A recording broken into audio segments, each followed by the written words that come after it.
道义有道啊，不是强盗的盗。你好。Wow, dat is nog shit, man.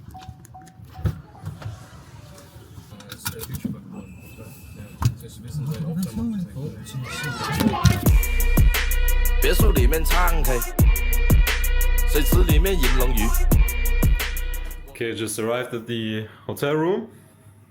Made it to Shanghai. This is my view. Wow, beautiful.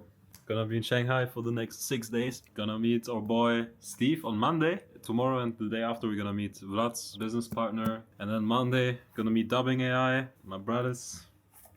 And yeah, China just feels different. It feels really good. It feels good to be here. It's gonna be amazing. Okay, so I just recorded the first full public tutorial video of me explaining a campaign to Clippers.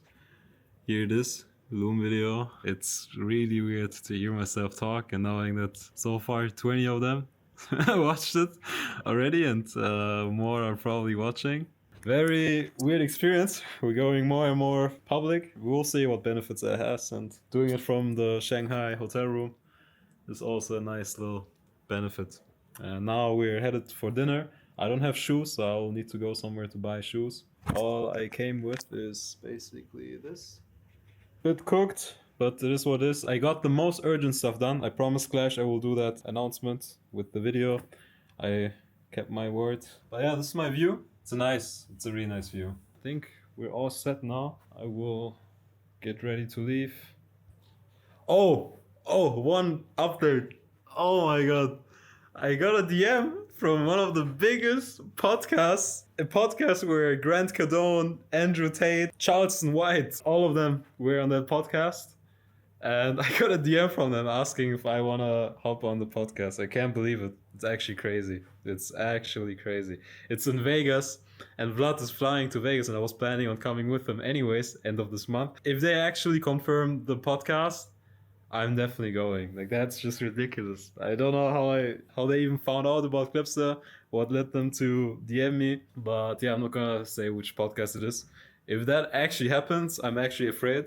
I'm gonna, like, with my accent and shit, usually it's all Americans in these podcasts. I literally listened to a podcast of Mark Zuckerberg on the flight yesterday, last night, the Joe Rogan podcast, where he said he was, worth $1 billion, extremely successful, but every time he would speak publicly, he would get cooked and people would make fun of him, and he was always this awkward guy. And even someone like that, who's so fucking smart, was struggling with this for such a long time. And now when he's 40 or in his, I don't know, in his late 40s, he changed a lot. And he changed like the most in just like the last year or so, before that when he started training jiu-jitsu. I hope I won't end up like Mr. Zuck. How are we feeling today? Feeling good. Ready for Goose later? Ready for Goose Island. Yeah. Amazing night out with Alex. The one and only. The one and only. Yeah, that's it. Mr. Christopher with the... Can we start with sparkling water? Yes. A big bottle, yeah? Big bottle, Yeah. 3 glasses. Yes, Yeah, please. and ice and lemon. Thank you very much. This shit was all I knew. You and me only. I did it all for you. Okay, actual update now. Today we went to Dubbing office in Shanghai. We met Steve. Steve basically revealed their new launches. Him again confirming how happy they were with the first Clipster campaign. Our first AI client that ever ran a campaign with us and trusted us. I still remember telling him about Clipster and him being like, okay, that sounds interesting. And me being very scared about like even bringing a budget. He was like, yeah, let's run in 5K. He didn't even give a shit. The feedback was much more positive than like 20 influencer campaigns we ran with like crazy views and him sending us screenshots of the views going up. And now we met him in person. He dropped some insane insights. It's crazy how these things are like the chain reaction. I went to Singapore. I talked to these Singaporean guys who were saying like, yo, you need to attack Chinese market. Like telling them about Clipster, how we're like trying to go into untapped markets with like live streaming being super saturated. And in Singapore, I had this meeting with this finance guy. He told me, hey, you need to figure out some establish a relationship to Chinese market. It was not on my mind at all, like zero. I didn't even think about Chinese market at all when even thinking about Clipster. And then me deciding to come to Shanghai, thinking about dubbing, and the fact that I already had, by coincidence, had like clients in Shanghai. And now Steve mentioning that he's in a group chat with all the relevant AI founders and like tech founders in China. It's absolutely insane. It's completely insane. And I think it's going to be crazy if we actually figure out some way to tap into that. I think it's going to be massive for us. If we can bring the solution to them, they might have solutions already in China. That's what scared me when the first thing Steve was saying is like, this is already a thing in China, but it's only the Chinese market. But these people need to enter global markets in the US, and they have zero idea on how to do it. So a huge potential. It's just awesome to see how stars align. Now we just have to act on it.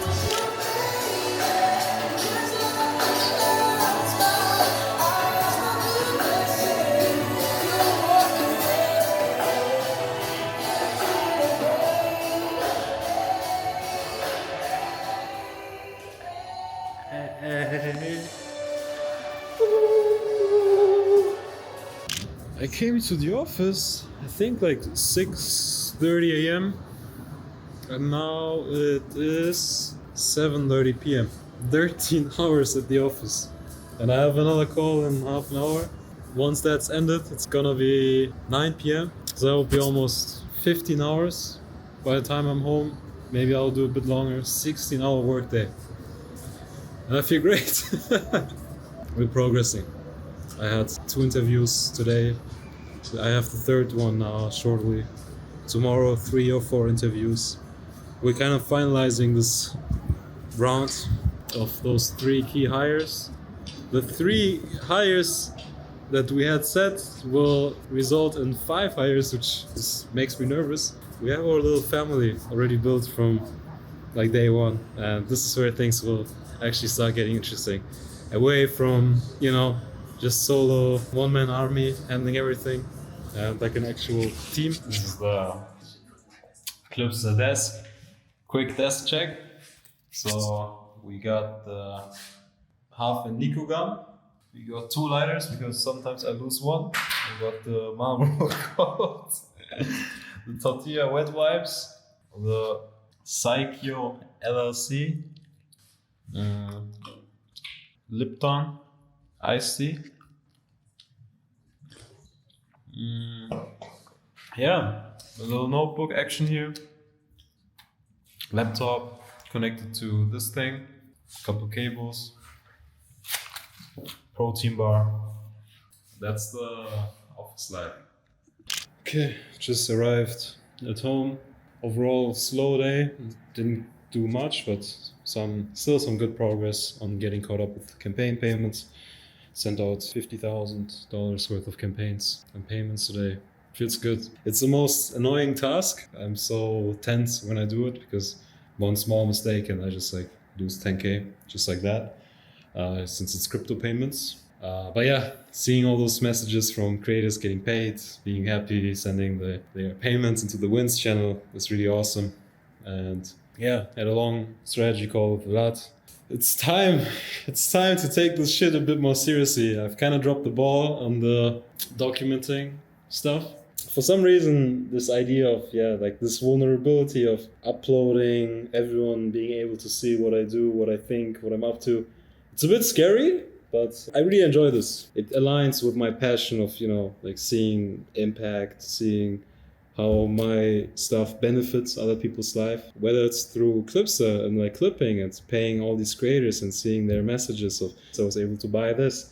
And I feel like even with this stuff, vlogging and documenting stuff, putting it out there, sharing it with the world, it's kind of the same thing.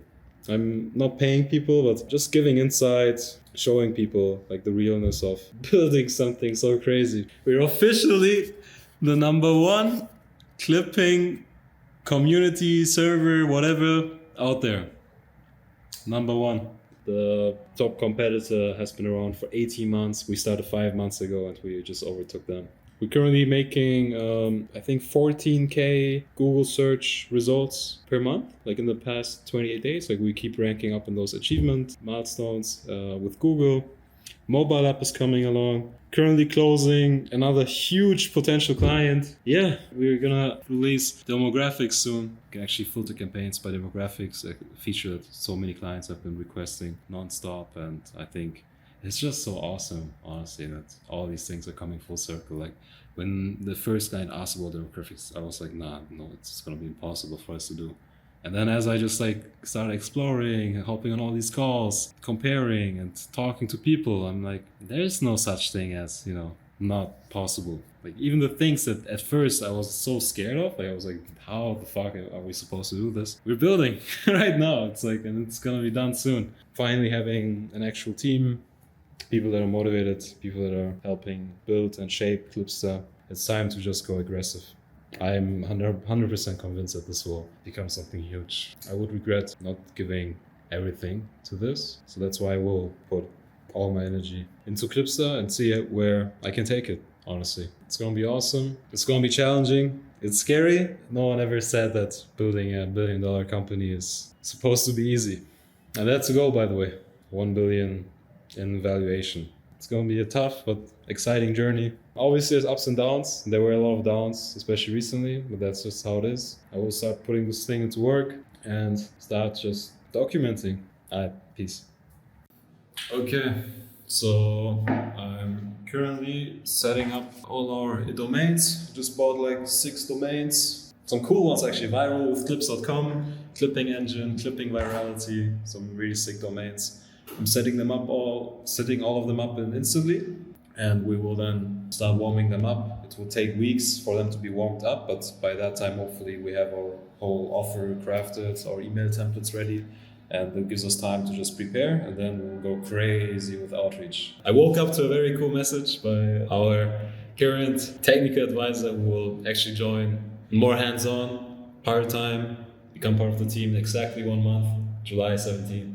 So I have 1 month to prepare for that, set up a team, set up the environment for him to join and take this shit to the moon. I'm very excited to bring someone like that on to the team, have him really lead the technical side, have someone really experienced to take over that. Because I feel like that's really our biggest weakness right now, not having a CTO level guy, considering how complex the technical side of this business is and how much upside we can generate by having a lot of technical skills, features, tools, and so on. So far, with our bullshit product, we are already able to get so ahead of our competition that I genuinely think if we bring that person on board, I'm not gonna say his name, things are gonna get crazy. I think him, and the thing that excites me the most is that he's actually passionate about this idea. Like when I first introduced him to it, he immediately understood it. He was like, wow, okay, this is awesome. We hopped on a call. He was like, hey, I really fuck with this.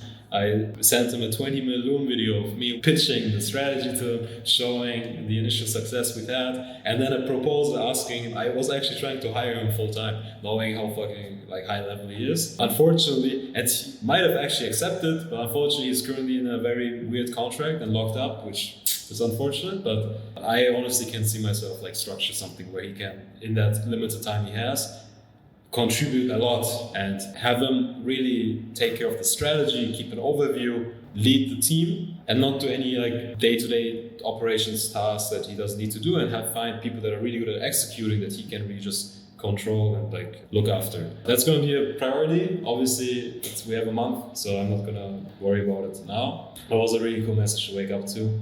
Yeah, next week we're gonna have our first company all hands call where we'll also prepare a presentation for the first time. I think that's gonna be really cool. Definitely gonna be grinding all day. I skipped Muay Thai like a little bitch, so I need to make up for that.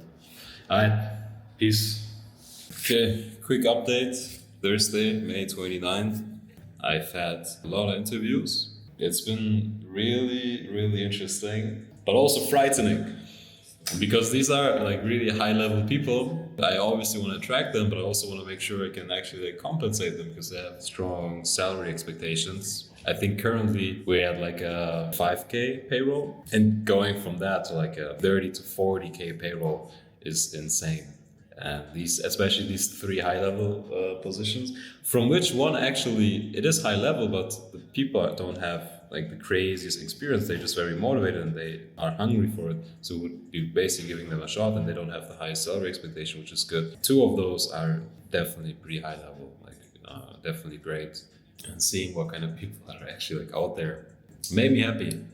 Especially the last call for our like head of engineering position and our tech lead position. I was actually surprised by how well that person picked up, and this is a really, really good sign. Obviously, like maybe the other ones would pick it up quick too, and that's like a gamble, right? Like you can't judge someone necessarily by the effort they put into like researching the product. But this person, even after I like explained it, picked it up pretty well, immediately asked like good questions, understood, whole concept really fast, and I could tell really liked the idea and the vision, and that's really important. Obviously, like these are high level roles, these are people that shape the company. They will make really core decisions. Obviously, I will be there as like the founder to like make the final calls, but they will definitely impact my decisions. So it's really, really important that those high level roles that will be reporting to me are people that really understand the vision and care for it from like all their hearts. We're onto something amazing, and I really think me putting my heart and soul into this will be one of the core factors that decide whether we'll be successful or not. And that frightens me because the opportunity is there. I can't say, oh no, it was the market, oh no, it's this. It's all in my hands to make this happen. And this is where the imposter syndrome kicks in. I don't know if I am worthy of turning this into a billion-dollar company, like a huge marketplace. Sometimes I think I'm not, like why me? But I really want it badly. I'm gonna put everything into it. At the end, I want to sit there knowing I've done everything I can to fulfill this goal.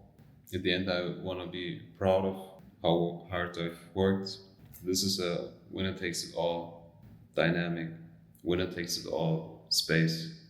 There's some really good competitors, very smart people, full of energy, full of motivation, full of leverage, tools that I cannot lose. I won't lose. I will outwork everyone. I will work like I never have before and prove to myself out of everyone that I can do this. I'm gonna overcome all the imposter syndrome, all the bullshit, all the doubts I had about myself, my circumstances. These thoughts saying I'm not worthy, why me? Why some random Turkish kid from Germany with like whatever, like with that background I've had. And I will approach this with so much self-confidence. Some people might think I'm delusional, and that's okay. May came to an end. This is basically now 4 months of building Clipster, and I think just 1 or 2 months of building Clipster full time. So this is still just the beginning, but I'm excited to do this. This will be my legacy. I can't wait to look at these videos and cringe at myself in the future. Okay, time to work.